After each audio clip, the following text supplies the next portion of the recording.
What's up? It's your boy Prince Elias, and welcome to another episode of Snake Cinema Podcast, where we talk all things movies, TV shows, entertainment, and reptiles as well. And today we continue our spooky season. So if you see my backdrop, shout out to Cairo, by Cairo, who made the Halloween banner for us.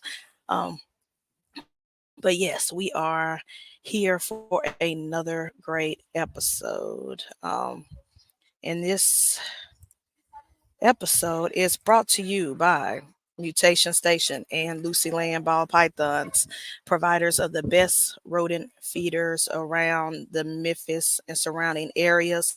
And they also have some dope ass snakes clutches that have been dropping, and when those animals become available, you better check their morph market so you can get you a dope snake in your collection. But if not, they provide excellent feeders for your snakes and lizards, healthy Norwegian rats as well as ASFs. So this channel is sponsored by them. Thank you to my channel sponsors. Let's see.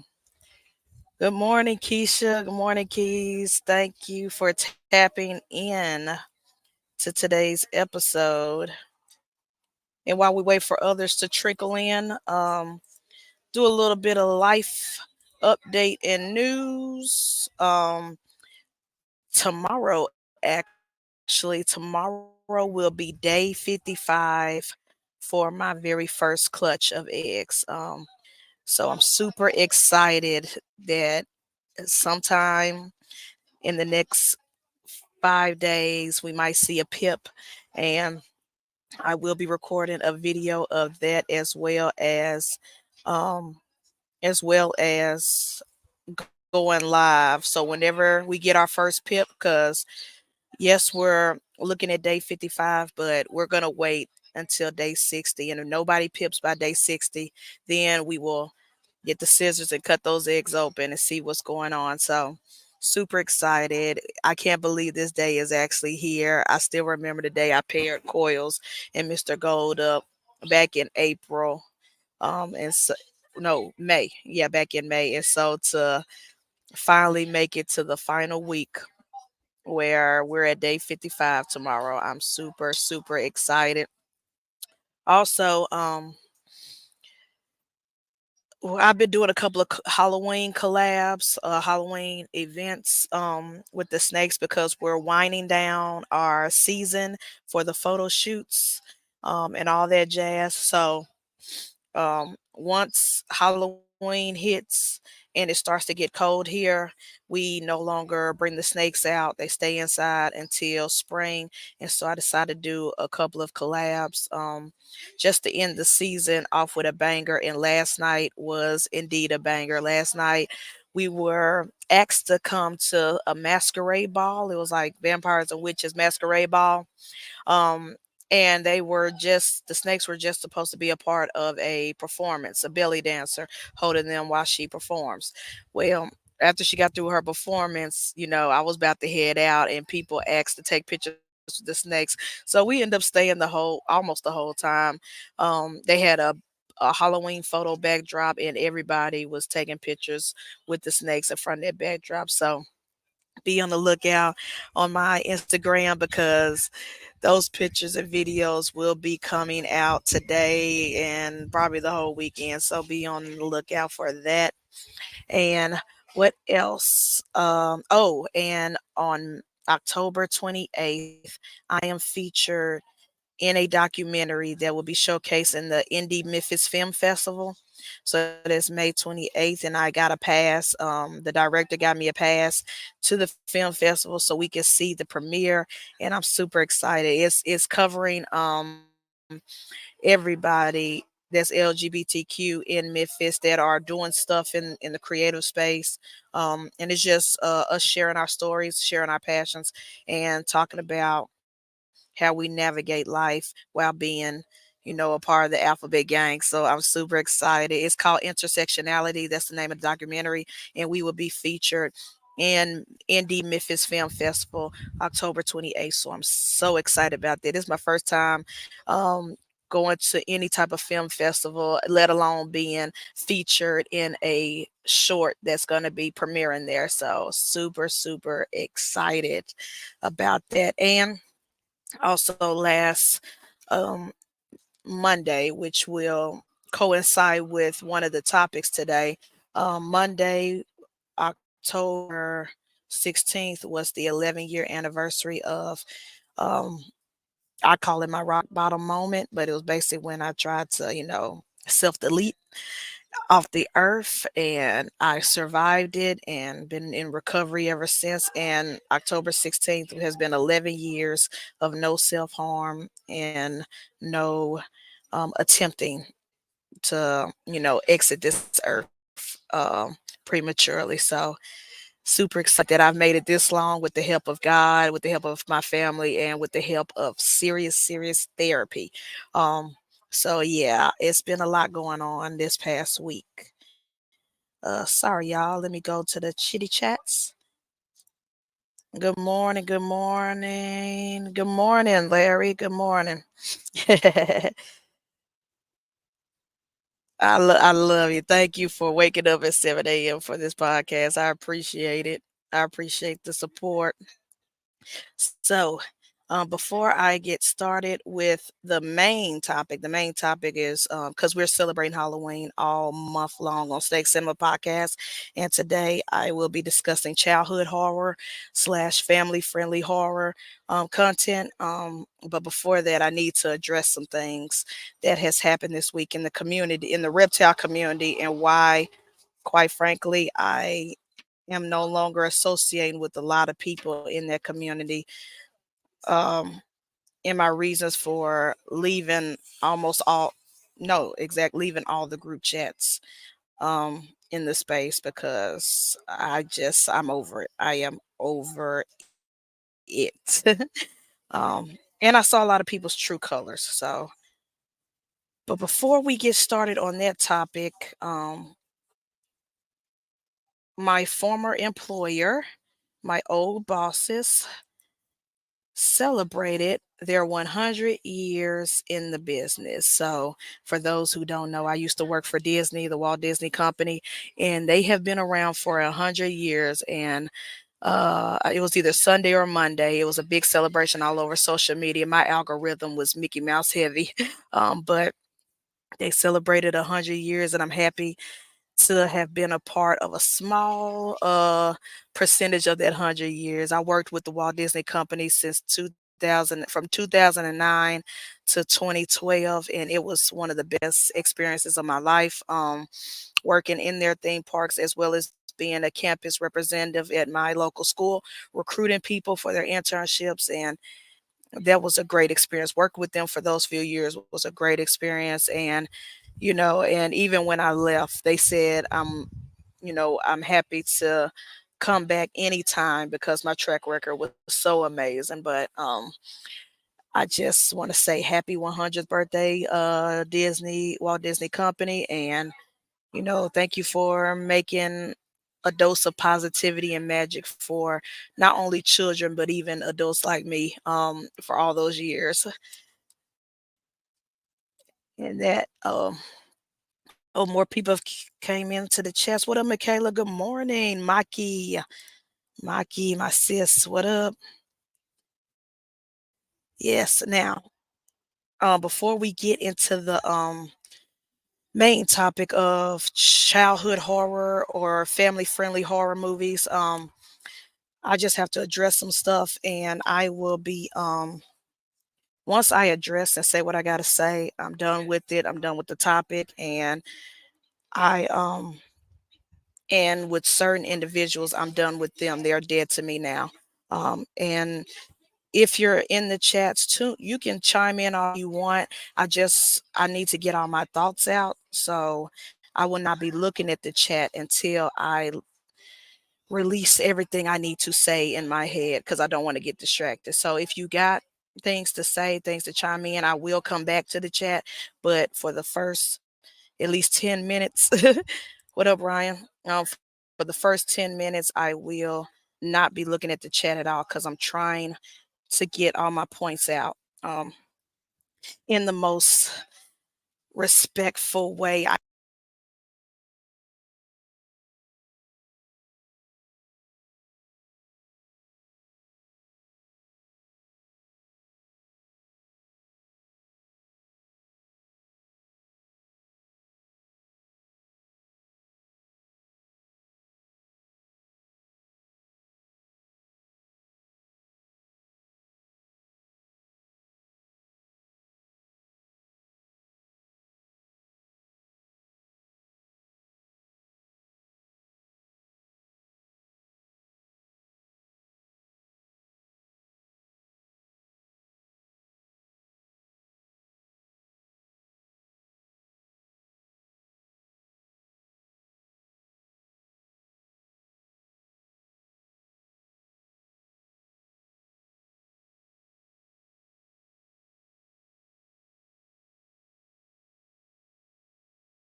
Can y'all hear me now?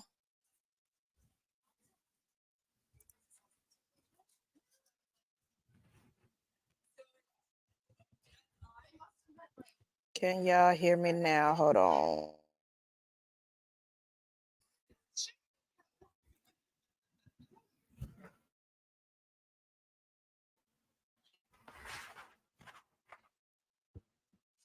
Let me text Maki. Thank you for hitting me up and letting me know my mic went out. Sorry, y'all. Y'all can hear me? Okay. Okay, good, good, good. Thank you. I don't know what happened. Maybe my chest hit something. I don't know.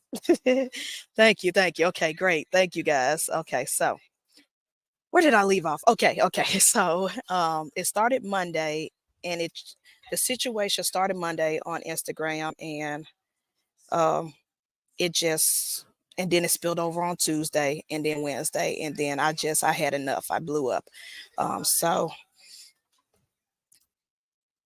what happened? Hold on.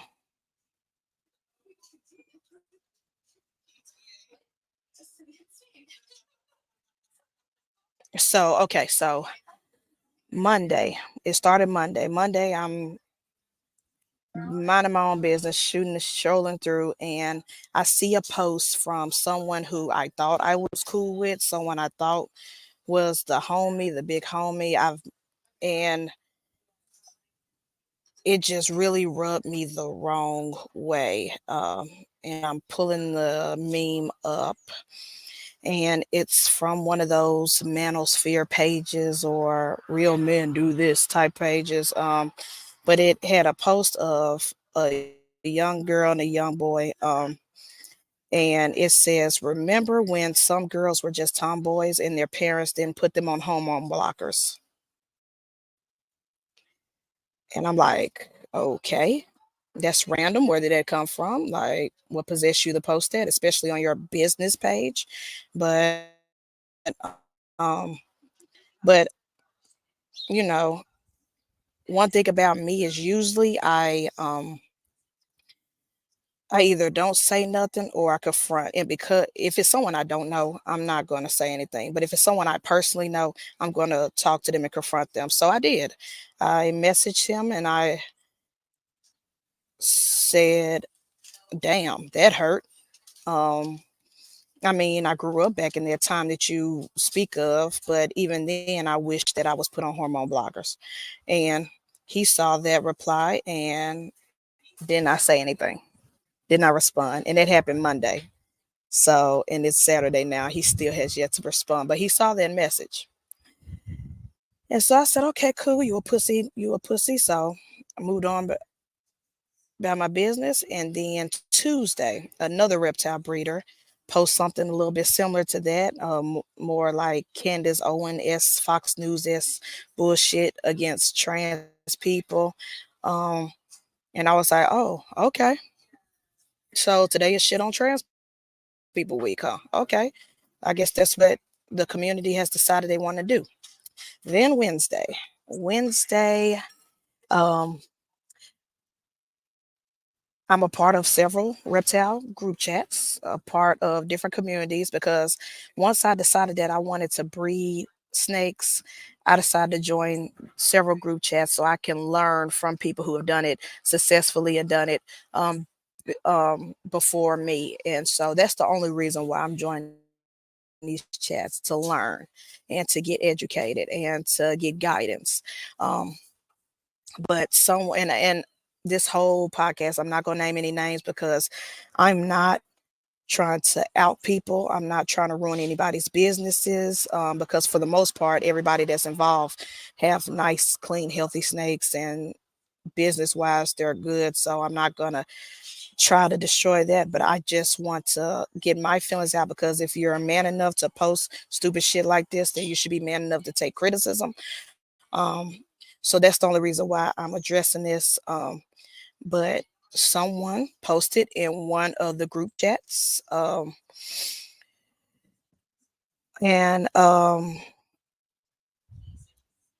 it wasn't even a meme, it wasn't even a joke, it was a real, and it had a guy, in the gym working out, bench pressing, whatever shit.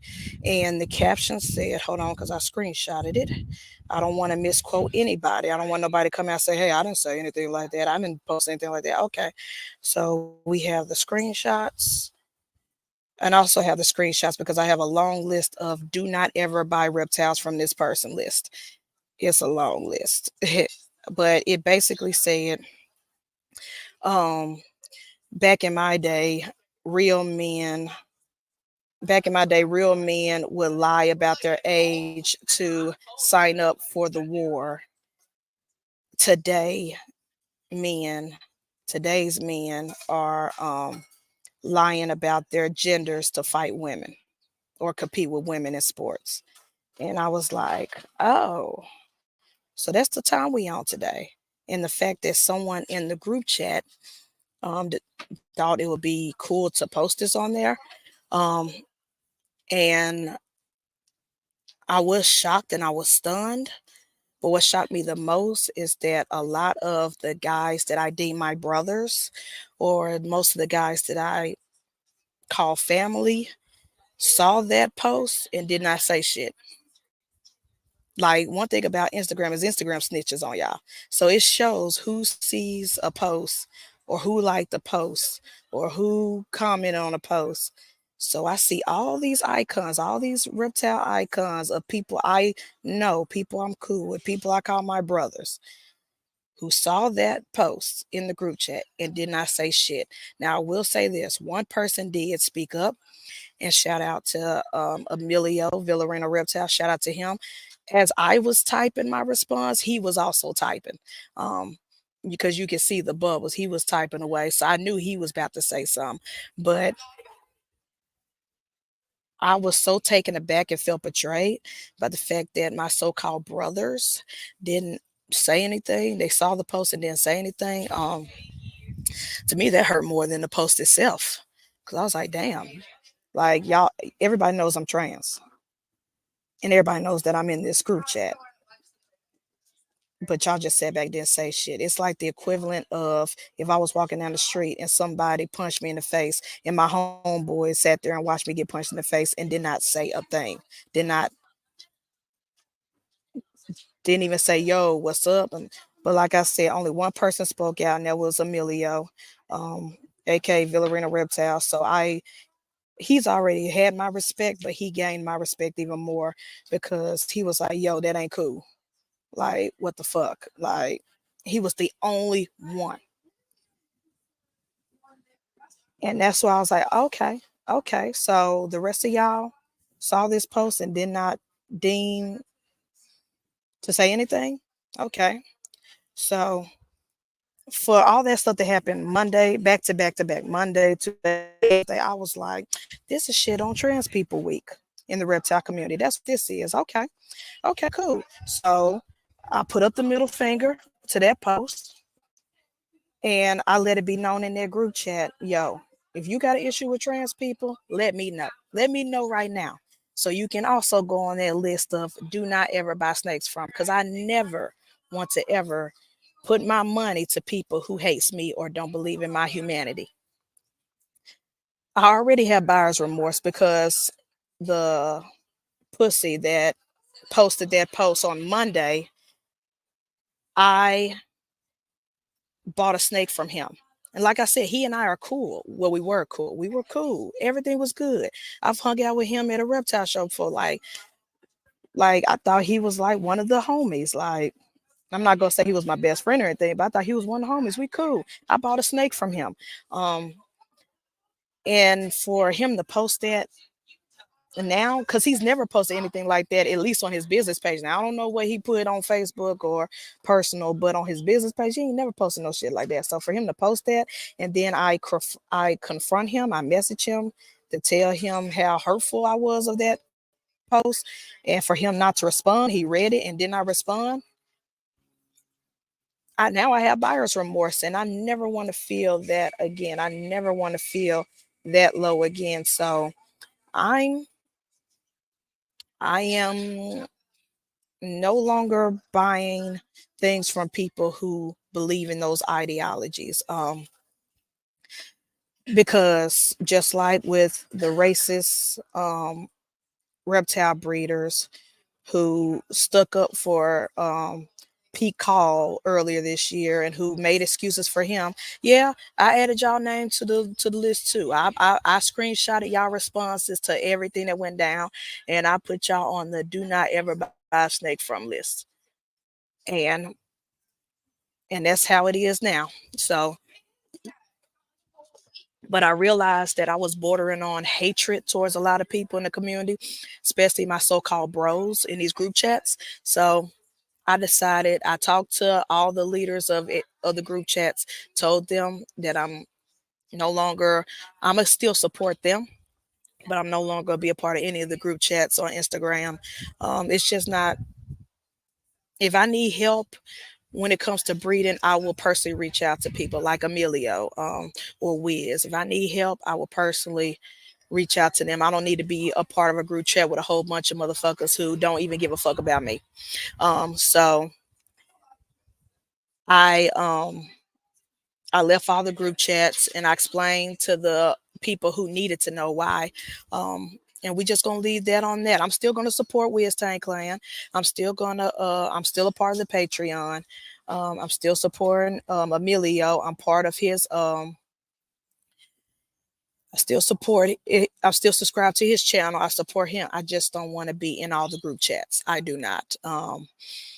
Because if you feel comfortable to post that, then who knows what other bullshit people are comfortable to post in these chats, and I just don't want to deal with it. I need to protect my mental health more than anything. um, and I will say this, because one thing I kept getting pushback on was, don't worry about it, it's just their opinion, it's just their opinion. um, and and or it's the people can't post anything without someone getting offended by their opinion, yada yada yada. Well, let me just say this one quote, and I already posted it on Instagram, but just in case people in the chat who did not see that, it was a quote by the late great James Baldwin, who was a civil rights activist as well as a queer activist, because he was a black gay man. And even though he marched with Dr. Martin Luther King and all the others, he was still shitted on just for being gay. Um, and it got to the point to where even he said fuck it to the black community, and he moved out of the United States because his own people was dissing him while telling him he needs to fight for them and stick up for them during the civil rights movement. If you don't know anything about James Baldwin, you need to read up on all his biographies and stuff. He is the GOAT.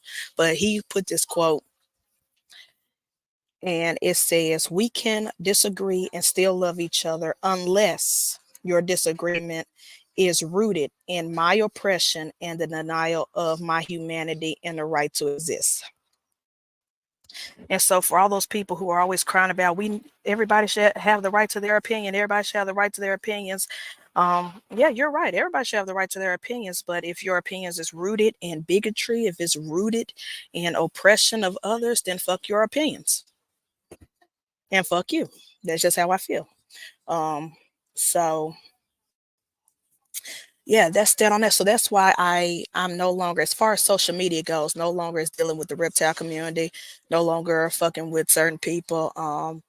The people who have shown me through action, not through words, that they are my people, they are my tribe, like Emilio, like Lady Tears, like Keys, like the Wild Bunch, you know, Maki, Candy Dundee, Rock, people who have, and I'm missing a couple of names, but people who have shown me through actions that they are for me and that we are family.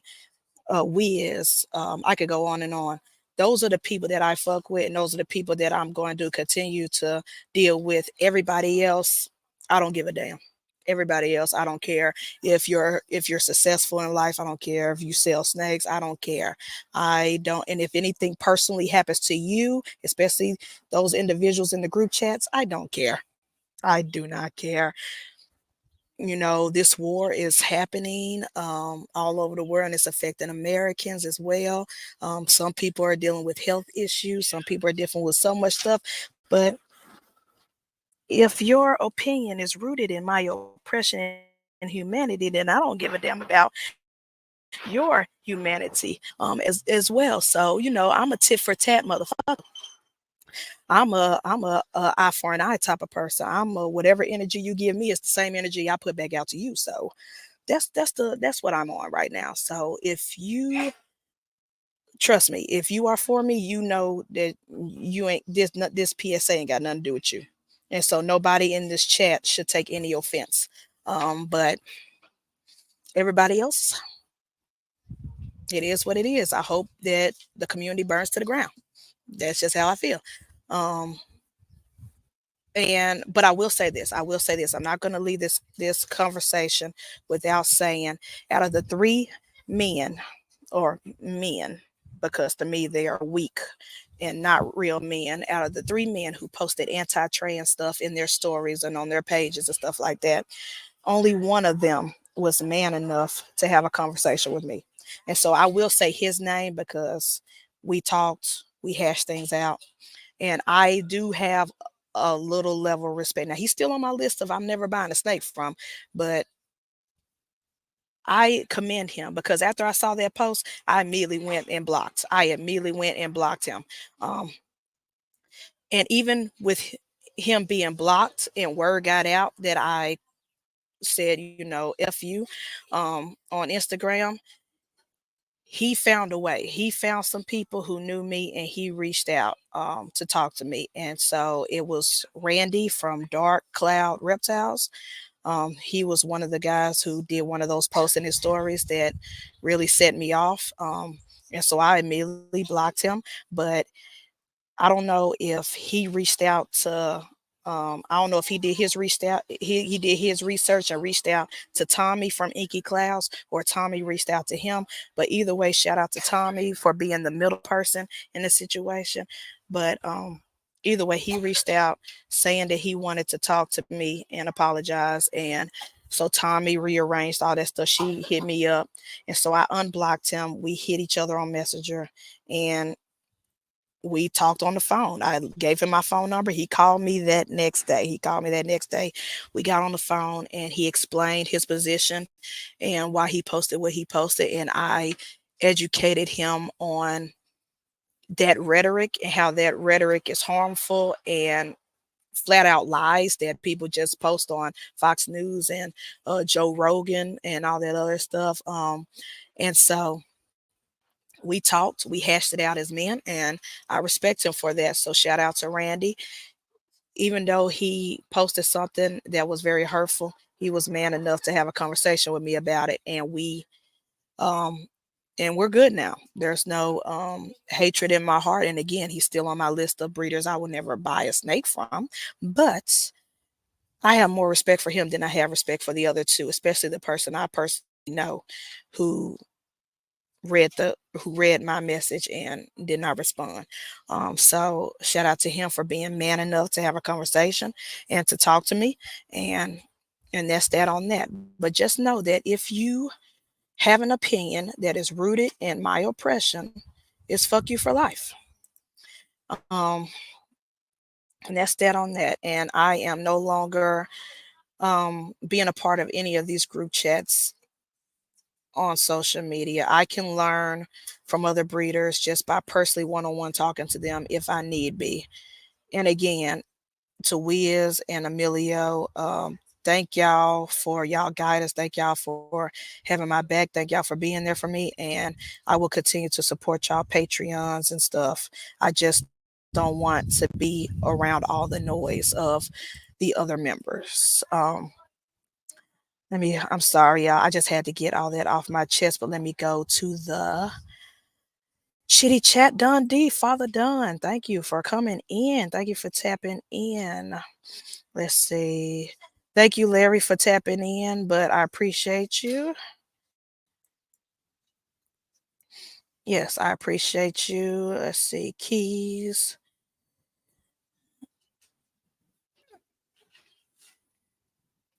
Oh, thank you, Keys. Thank you. And shout out to your child. Shout out. Mike, Big Mike, thank you for tapping in.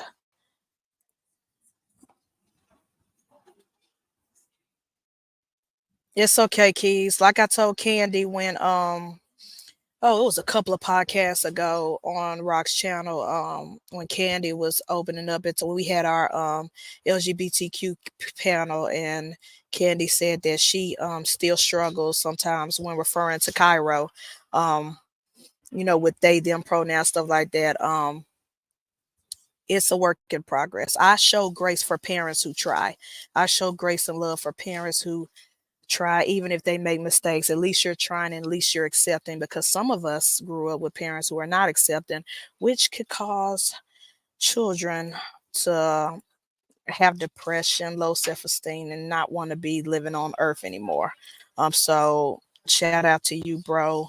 And you'll get there. You'll get there. And hopefully as your child hopefully your child sees the love and the attempts and the tries that you're making. But it's a learning curve. It really is a learning curve.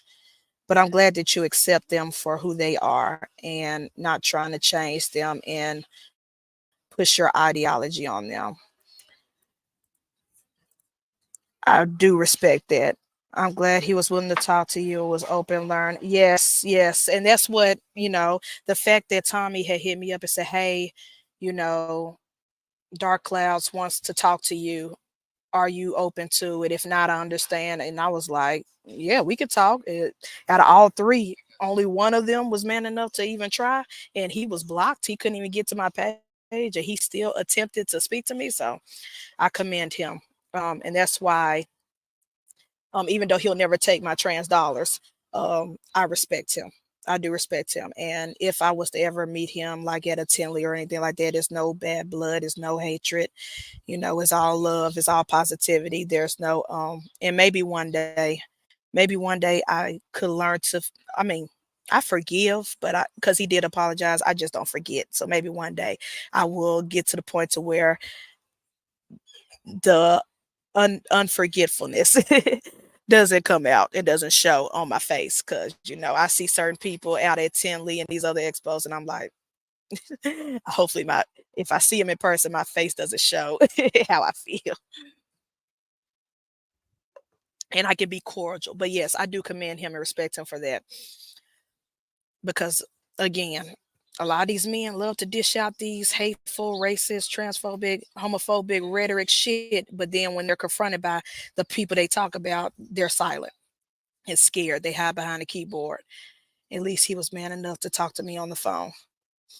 That's great. That's great. I'm so glad your child knows that you love them and you respect them and you accept them. Cause again, some of us, whew, I know my parents love me, but it's still a struggle.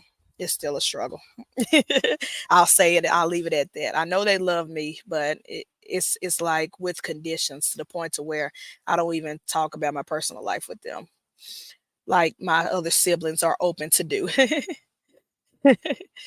Like my siblings can talk about their dating lives and stuff with my parents all day long. No one bats an eye. I just can't do that. Um,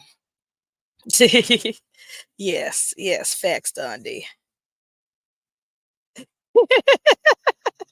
Yeah, yeah. I'm working on it, Dundee. Me and my therapist is working on it. But yeah, you're right. So now that we got all that out the way and we 30 minutes into the podcast and I was able to say my piece, thank y'all for allowing me to say my piece and allowing me to speak openly about how I felt and how I feel. Um, and I do appreciate a listening ear. So now let's get to the stuff to read what I originally scheduled this show for today. And that is all things Hallows Eve, the spooky stuff. So today, um, last week we talked about horror television and horror music, Halloween music. Today we're talking about childhood horror and family friendly horror. Um, to celebrate Halloween. And so let me get my notes out. So, of course, most of us in the chats here, most of us, um, when we were growing up back in the 80s and 90s, we would sneak and watch movies we weren't supposed to watch, horror films, those slashers and stuff. But we also had our own content growing up that was child friendly and that was appropriate for our ages. And so today I will be discussing that and talk about some of the stuff I grew up with and loved. Um, and so let me pull my list out because it's a lot. But I will say, growing up, starting out, when it comes to kid friendly horror, y'all know I'm all about all things Disney. So I will just go ahead and throw it out there. The classic, the OG Hocus Pocus, that was and it's still famous now. People still talk and dress up like the witches, and there's so much fan art and costumings that comes out on Halloween with Hocus Pocus. It's real big in the theme parks. If you go to Disneyland or Disney World, the Sanderson sisters are out. It's like Hocus Pocus has a big cult following, and growing up in the '90s when that movie was released as a child, that was one of those staples. Also, Nightmare Before Christmas or any Tim Burton film, any film directed by Tim Burton was Chef's Kiss, and it was perfect for families, for kids, where it's not too spooky but creepy enough. Like some of the animation, some of the scenes were just it was just good enough. It was just on that, it was pushing that limit to where you're depending on the age of your child might get nightmares, but it wasn't too bad. It was all PG and G and stuff like that. But that was also one of those where I had my VHS tape rolling with Nightmare Before Christmas every year. Always hitting the rewind. Anything Tim Burton related, I was going crazy. Um, and of course, when it comes to television, my parents, once we did get cable, once we upgraded and got cable, my parents was very strict on what channels we could watch. So I was confined to Cartoon Network, Nickelodeon, and the Disney Channel.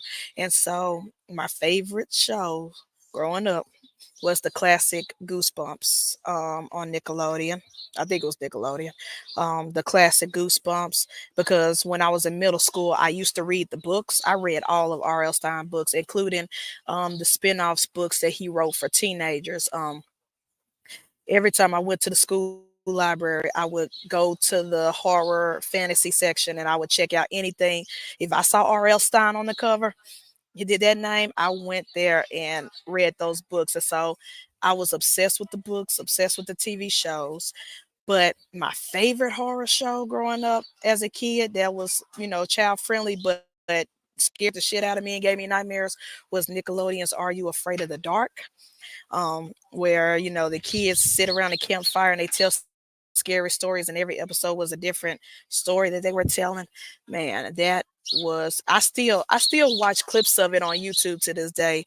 And yes, a lot of it's corny and cheesy now watching as an adult, but it does bring back memories because I remember watching certain episodes where I was freaked out and could not go to sleep the next day, that night. Like the one with the kid and his neighbors were vampires. And anything, I think Are You Afraid of the Dark and Goosebumps both had episodes on ventriloquist dummies. They in both shows, and I was never afraid of dolls, but I do not care for ventriloquist dummies. Those things creep me out, um, like crazy. And I did mention this last week. I love Wednesday on Netflix, but growing up as a child, the OG Adams Family, the '90s movies with Angelica Houston and Raul Julia and Christina Ricci, classic films, both films. But also they had an animated cartoon show as well. I believe this was on Cartoon Network. I watched every episode.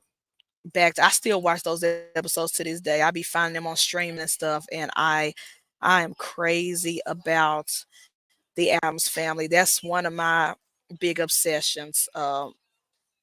Like I said, if my relationship isn't a Gomez and Morticia type relationship, I don't want it. I'll stay single. Let's see what the chat is popping off now because we talking about some fun stuff. Let's see. Let's see. Oop, I don't went up. Sorry, let me go back down. Dundee said, I can't go to a drag show during October without seeing someone doing a hocus pocus. Yes, I put a spell on you. And it was another one too. But yeah. Look, the Sanderson sisters are Halloween icons. The children love them, and adults like us are keeping that movie alive. Like I said, it's a cult following. Sorry, y'all. I'm trying to finish this before it gets cold. Um, But speaking of songs and drag shows and musicals, growing up, I love musicals. I still like musicals. I just don't. Musicals are expensive, so I don't go see live shows that often. But growing up, I loved the musical Little Shop of Horrors, and they had a movie adapted that play in 1986. So I was born in '89, so I didn't watch it till years later. But that singing plant, feed me Seymour, like I loved it. And that movie was slick, scary on some scenes when the plant was eating people. um but I love Little Shop of Horrors. That was whoo. I think that's one musical I could watch over and over again and not get tired of. And also another musical that I could watch over and over again and not get tired of is the Rocky Horror Picture Show. Another one, kind of like Hocus Pocus, is a cult classic. Kids love it, adults love it. They still do. Um, they still re-release it in theaters every year, and I love it. I go watch it all the time.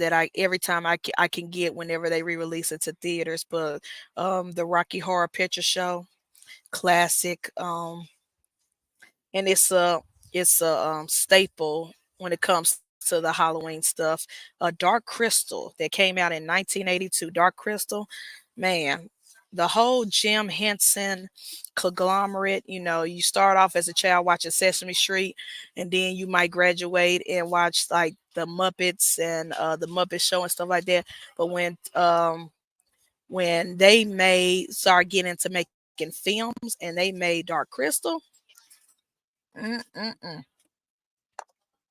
Those Muppets in that movie freaked me out and gave me nightmares. Same with Labyrinth, with David Bowie, like the creatures that they created for those two films,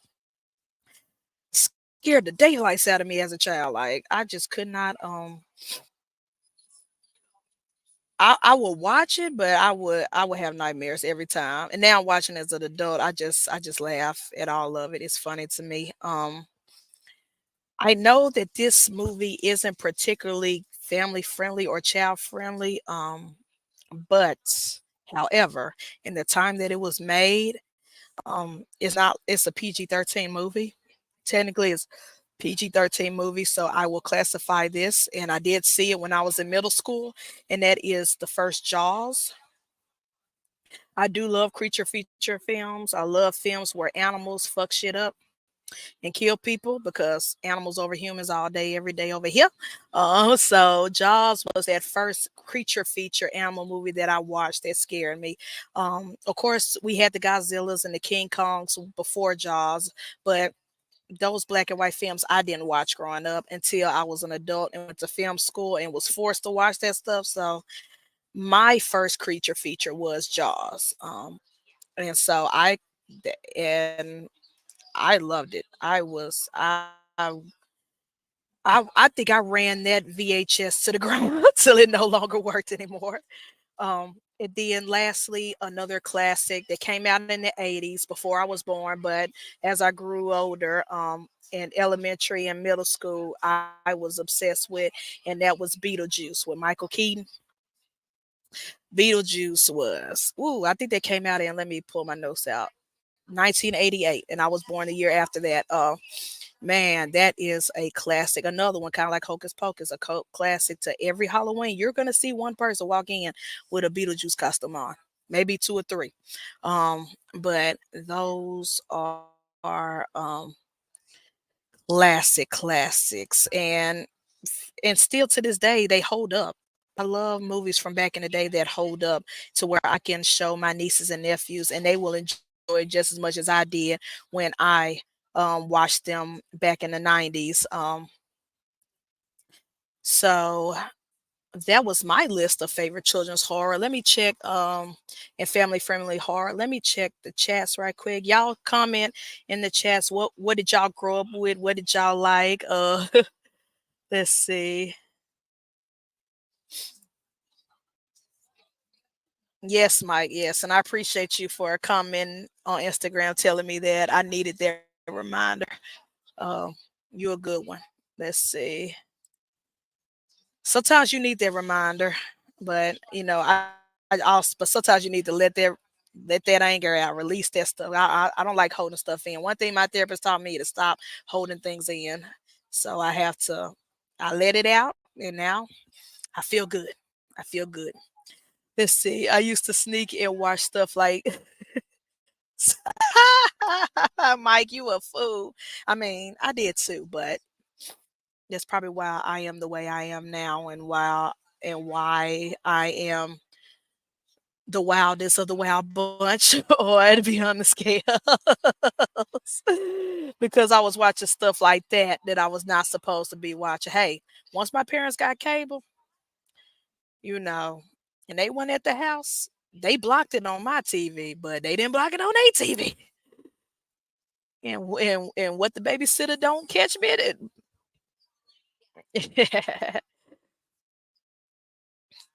Ah, let's see. Dundee. Find a small theater. They're much less expensive than, yeah, yeah. I think we only have one small theater left here in Memphis. It was one that after 4 o'clock or after 5 o'clock, all tickets were $5. And then there was another theater in the city where every movie was $2. And the reason why every movie was $2 because those were the films that were just about to be released on video on DVD. Like they had like a 2 or 3 week window before they dropped on home video. And so if you wanted to catch them before they did, you would go to the $2 movie. So or you would go to the movie theater that after 5 o'clock all tickets were $5. Um, and those were usually when I would see those re-releases of those popular musicals like Little Shop of Horrors and stuff like that. They usually play them in those theaters. But I think we got one theater left that You pay full price for any other film, but when they re-release the classics, it's very heavily discounted. So, but as far as like those musicals, like Little Shop of Horrors or um, Rocky Horror Picture Show or any musical for that matter, when they come to our like the stage plays, the actual stage plays that travel and tour, it's still expensive. No matter how old classic those things are, it's still expensive. Be like the cheapest nosebleed ticket up top be like $60, and I'm like, and then you can barely see the stage, everything on the stage. So yeah. Um, but yeah, that was it for my list as far as childhood horror and family friendly horror. Of course, if you go on Disney Plus or anything like that, or HBO Max or Netflix, and you click family films, or right now in the month of October, the first things you see are the kid friendly horror stuff. They are rerunning all that jazz. So there are some horror films out there that you can watch with your kids, or your nieces and nephews, like I do. And you show them a classic, show the stuff that you grew up with, not the stuff you snuck and watch, Mike, but the stuff that we watched that was made for us back in the day. Because one thing I've learned is that my niece and nephews, even though they're born in today's age of the internet and all this other stuff, they like the classic films. They like the old school 80s and 90s films. Still, even with all the remakes that go on with the animation and CGI and stuff. They still like that old school stuff. That's practical effects and stuff like that. So um, I think maybe not this year, but next Halloween, my youngest niece will be old enough to watch movies like Lambert and stuff and not have nightmares. So I'm gonna try to introduce them to some of the old classics that I grew up with. They watch Hocus Pocus whenever it comes on TV because they do reruns on Disney Channel all the time, and they like it. It's pretty. They like it pretty well. So I'm glad that the stuff I grew up with, my nieces like watching as well. Um, but yeah, that is it for this episode. That's all I have left. Um, next week's episode will be an open panel horror discussion. So if anyone, Rock, Mike, um, Dundee, Maki, anyone who wants to join in, we're just gonna shoot the shits and talk horror, talk Halloween. Um, Dundee and Maki's birthday would have passed by next episode, but we could have a little post birthday celebration on there, celebrating Dundee and Maki's B days. And also, I want to review the TV show that just came out on Netflix from Mike Flanagan, The Fall of the House of Usher. That's the only review I have on the docket for next week. Um, because I really love all things Edgar Allan Poe, and I love everything that Mike Flanagan has ever directed, especially for Netflix, all his horror content that he's directed for them. And so I'm almost done watching. I think I only have 2 episodes left. I'm almost done watching it. And so I will be reviewing that show next week, but it's also going to be an open panel for everybody to come on. We could talk all things Halloween, how we're celebrating Halloween, what are traditions. Do you go trick or treating with your kids? Do you go to drag shows and watch performers? Like, what, we can all just shoot the shits, hang out, chat it up next week, the 28th, I believe. And also post celebration of Dundee and Maki's birthday. I know we're gonna celebrate their birthdays on Beyond the Scales on Tuesday, but we can also do it again on next Saturday if y'all want to tap in. So if you want to be a part of next week's episode, let me know, DM me, and I will send y'all the StreamYard link Friday night. But that is it for this episode. And again, thank you everybody for your love and support. Thank you everybody for letting me get my rant off and say what I need to say and speak my piece. Thank y'all for supporting your boy and loving me and accepting me for who I am. And Thank you for always tuning in every morning. Some of y'all like Larry wake up and, be still got sleep in your eyes and you still tap in just to listen. And I appreciate the love and support. Today, I'm not sure. I think Lady T is. I don't think it's live. It's probably pre-recorded, but at noon, Lady T is. She Reptiles and Cocktails is this noon. What up, Justin? Um, Lady T is Reptiles and Cocktails is noon, at least Central Time, noon to me. Tap into that show. Of course, Wiz and Joey D on Sophisticated Ignorance later on tonight. Hey, if you're like me and you went to bed early, well, I had to work. I had a photo gig last night and I didn't get home till like past midnight. So I missed the Friday show. I missed Hair Down Friday, but I did start the replay this morning before my podcast, and boy, they started out with some bangers. The moment the countdown went off, we see Baby Snakes from Bomb Project. So I'm super excited to rewatch that Hair Down Friday, but I'm pretty sure it's gonna be just as fun tonight on Sophisticated Ignorance with Wiz and Joey D. And then Sunday, there are a lot of podcasts on Sunday, but I'm promoting my boy Rock with Snapes and Vapes. Um, I'm not sure if he's going to have an open panel show or a solo show or he has an interview, but tune in Snapes and Vapes on 5 p.m. And again, if you came in late to the podcast, tomorrow will be day 55 of my very first clutch. My very first clutch with Coils, my pastel, and her baby daddy, Mr. Gold, which is a Cypress Mojave Gold Blush. Sunday is day 55. We are waiting to the first pip. So it might be later on this week, maybe Wednesday, Thursday, that we might get a first pip. But if nobody pips by day 60, we're gonna cut some eggs. And if it happens to fall on a Friday, hopefully, Keys will let me on because I won't be at home with my bad Wi-Fi. I'll be at Mutation Station. Um, because they're holding my eggs in their incubator. I'll be at their place, so we'll have good Wi-Fi. Hopefully, if the babies don't pip by then, I could cut the eggs on the live, or maybe Sophisticated Ignorance. We'll see. We'll see. Who knows? But um, thank you, Justin. Thank you. Yeah, day 55 came fast. I had to go back through the calendar, coils, because I couldn't believe it too. But I remember when I created the countdown on Instagram, and I've been going back reviewing the countdown. But yeah, coils gave me eggs August the 28th.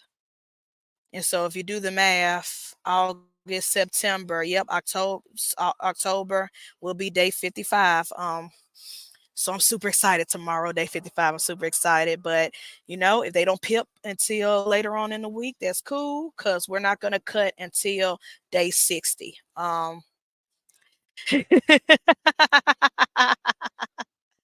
No, I'm not going to do the egg cutting. That's why I'm so happy. Mutation Station, my sponsors, Nikki and Jason, my eggs in their incubator because they live in the city. They don't live out in the country with me.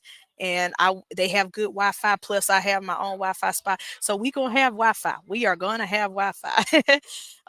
And if for some reason the first pip doesn't happen on Hair Down Friday or Sophisticated Ignorance, like if the babies come out early, I will be recording a YouTube video. I'll be recording a YouTube video. I'm gonna go to their house. We're gonna set everything up, and I'll record a YouTube video and I will go live on Instagram on my phone of us showing the babies. There's only 4 eggs, and it's a Cypress Mojave Gold Blush bred to a single gene pastel, unless Coils got something hidden that I don't know about. So if anything, it might be all pastels, or it might be pastavis, or it might be pastel gold blushes. We don't know. It's 4 possibilities with those simple jeans. But either way, it's my first clutch and I love them. I might hold back them all, even though I do got one coworker who wants to buy a snake. He used to own ball pythons when he grew up. And so he's asked for one, so I might sell one and hold back the rest. But I'm fine. I'm good. I'm happy. It's my very first clutch, my very first grandbabies. I'm excited. And then also tomorrow, I'm super excited because I will be going to see the Toxic Queen herself, Jada Pickett Smith. She's coming to Memphis. She's traveling on a book signing for her new book, and everybody, been talking about her on social media because of the book signing, and some things has been revealed with her marriage. But I'm a forever be a fan of her, and will I don't care about how they live their married life or separated or whatever. I've always been a Jada Pickett Smith fan ever since back in the day with Set It Off and all those other classic films. So I'm gonna go meet her and get a signed book and a picture, and I'm super excited about that. That's happening tomorrow. Me and my sister is going, and so y'all gonna see your boy pictured with the queen, the toxic queen, uh, on Instagram soon. So I'm super excited, but I'm gonna quit holding y'all this Saturday morning. I hope everybody have a blessed, safe weekend. And be on the lookout. Be on the lookout. My first clutch is hatching soon. Um, I'm super excited about the new snake babies. But that is it for this episode of Snake Cinema Podcast. We will see y'all next Saturday, where we talk um, the fall of the House of Usher, as well as an open panel on all things horror. And we will check y'all in the next episode. Thank y'all. Peace.